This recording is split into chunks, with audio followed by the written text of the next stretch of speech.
You ask Tiger to solve. This deals with linear equations with one unknown.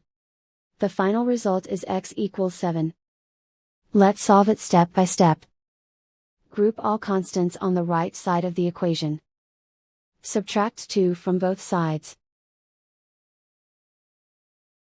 Simplify the arithmetic.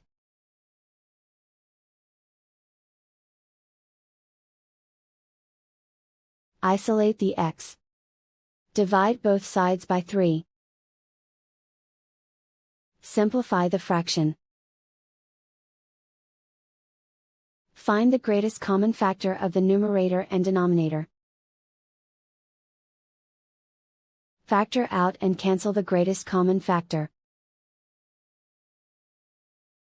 And so the final result is x equals 7.